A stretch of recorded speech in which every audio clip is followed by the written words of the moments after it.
Acoustic mesh stability is holding at 20 meters. AUV3 is still reporting a high error rate on the auxiliary sensor.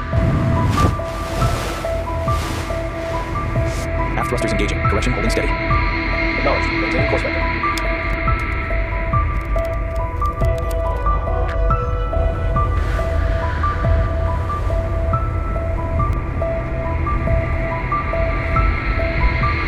The sonar module alignment seems slightly off. We need to check the specs again. Copy that. I'll cross-reference the schematics immediately. Deep beneath the waves, in crushing darkness, under pressures that would collapse a car like a tin can, a silent war has been fought for over a century. Maritime mines. They don't move, they don't broadcast, they don't announce themselves. They simply wait. Anchored to the ocean floor or drifting freely in vital shipping corridors, a single detonation can cripple a warship, split a tanker in two, and send billions of dollars in. Global trade to a grinding halt.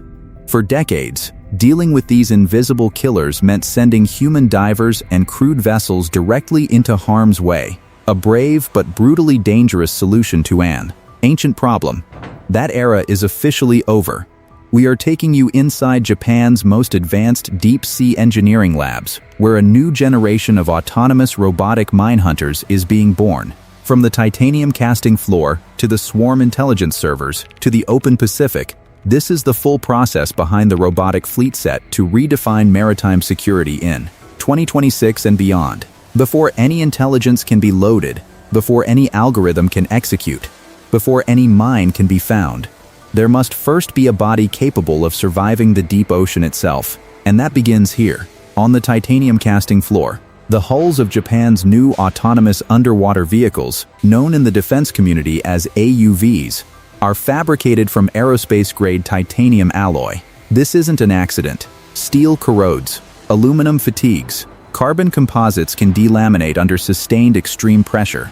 But titanium? Titanium holds. At depths approaching 6,000 meters, the pressure bearing down on these vehicles reaches an almost unimaginable 600 times the atmospheric pressure at sea level. A design flaw of even a few millimeters in hull thickness can mean catastrophic implosion, the vehicle destroyed in a fraction of a second before it ever reaches its target. Every hull section is stress modeled using advanced finite element analysis software before a single piece of metal is cut. Engineers run thousands of digital simulations, testing how the hull responds to sudden pressure changes, thermal contraction at near freezing temperatures, and the micro vibrations generated by the vehicle's own propulsion system. Only when the digital twin survives does the physical casting begin. Once the hull is formed, the next critical challenge is the sensor package, and specifically, the integration of Japan's 2026 generation high-frequency sonar arrays. These aren't the broad sweep, low-resolution sonar systems of Cold War-era minesweepers. The arrays installed into these hydrodynamic nose cones operate at multiple frequencies simultaneously, bouncing acoustic pulses off the seabed and receiving the returning echoes with extraordinary precision. The system can distinguish between a rock formation, a sunken shipping container, and the distinctive metallic signature of a naval mine at ranges exceeding 200 meters in zero visibility water. But packing this level of computational hardware into a sealed, pressurized hull creates a serious thermal problem. Electronics generate heat. In an open environment, that heat dissipates. Inside a sealed titanium shell 3,000 meters underwater, it doesn't. Japan's engineers have developed a liquid-cooled internal thermal management system, routing a non-conductive coolant fluid through microchannels woven directly through the circuit board architecture. Temperature sensors distributed throughout the hull continuously feed data to the onboard processor, which adjusts coolant flow rates in real time. In testing, this system has maintained stable operating temperatures across 72-hour continuous deep dives, without a single thermal shutdown event. A titanium body and a world-class sonar array are nothing without a brain capable of making life or death decisions in real time, autonomously, thousands of meters below the surface where no human signal can reach. This is the software engineering division, and what they are building here may be the most consequential piece of code in modern naval history. At the heart of each AUV is a deep learning neural network trained on an enormous dataset of underwater acoustic signatures. The system has been fed sonar returns from thousands of known mine types, including legacy Cold War munitions still scattered across Pacific shipping routes, as well as naturally occurring seabed objects, shipwrecks, and debris. The goal: to make the vehicle's threat recognition capability as accurate and as fast as possible. In simulated testing, the current neural network identifies a confirmed mine signature with 97.3% accuracy, and it does so within 1.4 seconds of first acoustic contact. But individual brilliance isn't the full story here.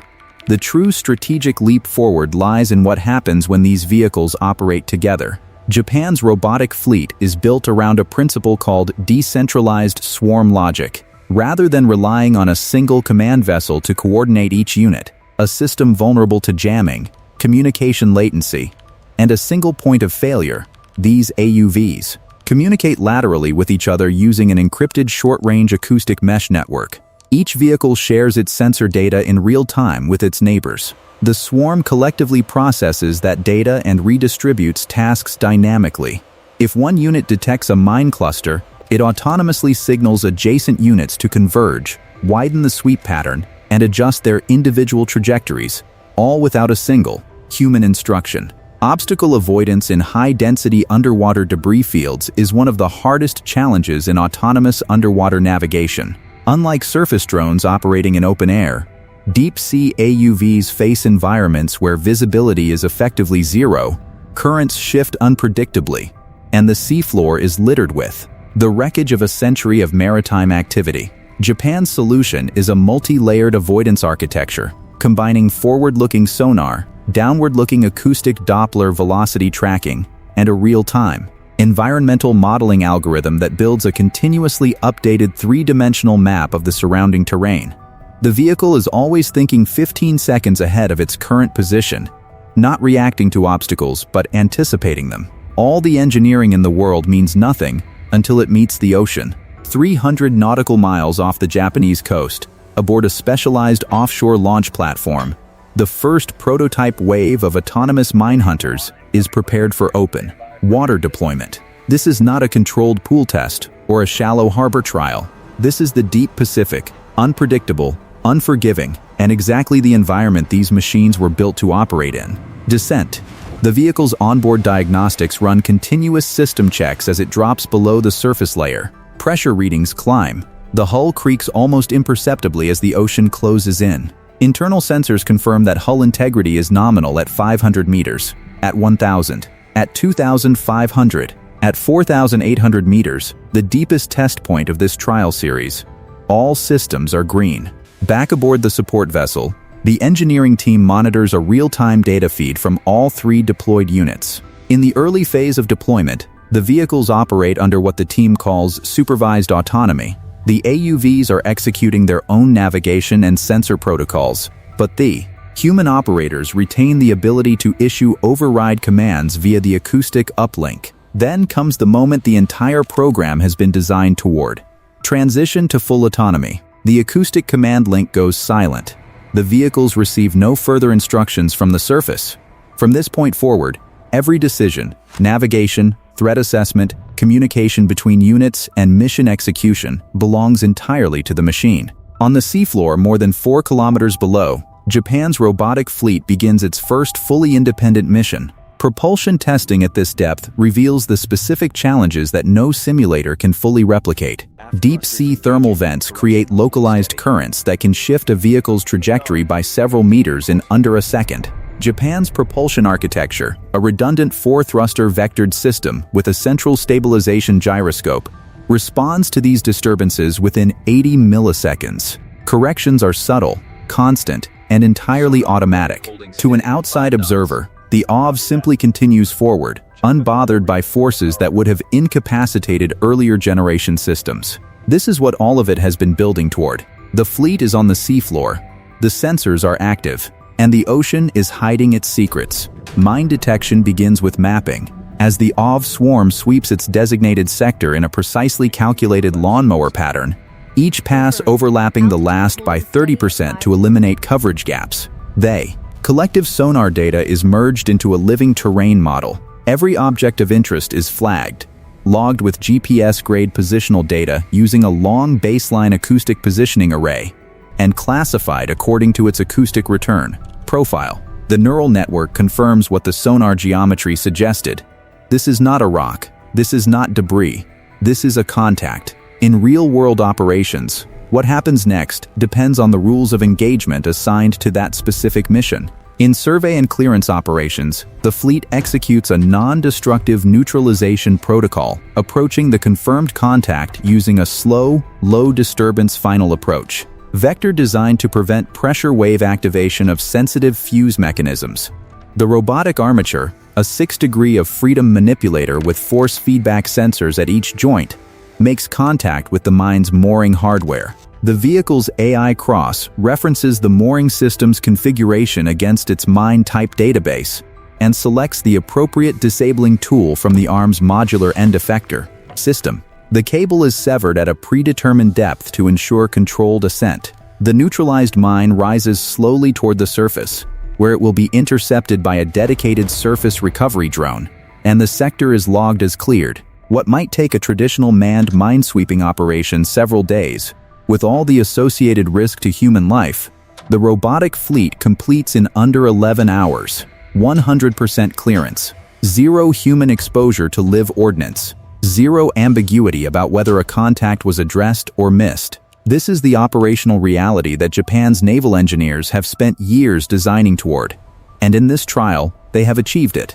To understand why Japan is investing so heavily in this technology, you have to understand the geography of global trade. Nearly 40% of all world trade, trillions of dollars in goods, flows through the maritime routes of the Indo-Pacific, the Strait of Malacca, the South China Sea, the sea lanes threading between Japan's home islands and its most critical allies. These are the arteries of the global economy, and historically, they have been among the most heavily mined maritime regions on Earth. The strategic value of autonomous minesweeping cannot be overstated. In a conflict scenario, an adversary capable of rapidly seeding a major shipping choke point with mines can effectively hold global supply chains hostage without firing a single missile, without deploying a single surface vessel in harm's way. The economic and humanitarian consequences would be catastrophic. The ability to clear those mines rapidly, and to do so without risking the lives of your own sailors,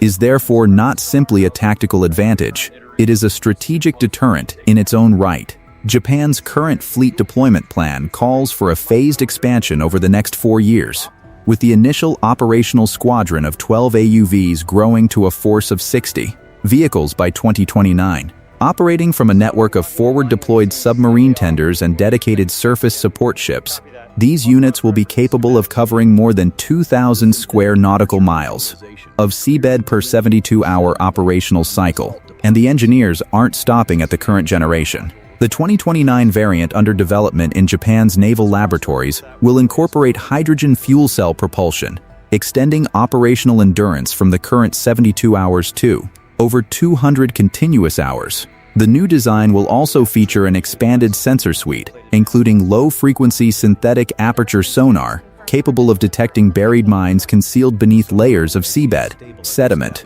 currently the single hardest detection challenge in the entire minesweeping discipline. There is something almost philosophical about what Japan has built here. The ocean has always been a domain defined by depth, by the darkness and pressure that keeps humans out.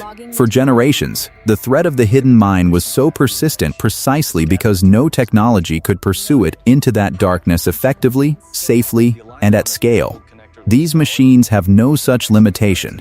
They were built for that darkness. They operate in it natively. And with every sweep of their sonar arrays, they are pushing the boundary of what is knowable and what is safe in the deep ocean, from the titanium casting floor to the crushing depths of the Pacific, from a neural network's first training run to a fully autonomous mine-hunting swarm executing a precision clearance mission 4 kilometers below the surface. Japan has not simply built a new weapon system. It has redefined what is possible in the defense of open seas, demonstrating that the future of maritime security is not crude, not remote-controlled, and not limited by the biological constraints of the men and women who have protected these waters for generations. It is autonomous, it is tireless, and it is already here. If you found this breakdown valuable, subscribe for weekly in-depth examinations of the military technologies and engineering systems shaping the world in 2026. Drop a comment below. What aspect of this program do you want us to go deeper on? The propulsion systems? The swarm AI architecture? Japan's broader naval modernization roadmap? We read every comment. This is your channel too. Until next time, stay curious, stay informed. The ocean keeps its secrets, but not forever. This video is created for educational and informational purposes only. Using advanced AI tools and human creativity, all concepts, scripting, and storytelling are independent to develop instrument personality. New visuals and animation are generated or enhanced using AI technologies such as View 3, Meta AI, Block AI, while final video editing and post-production are completed using CapCut and other professional editing tools. No external creator content will be copied or real. Any resemblance to real or environment practice is purely coincidental. All scenes shown in this video are digitally created and do not represent real footage. This content is produced with transparency and Call of Duty monetization guidelines.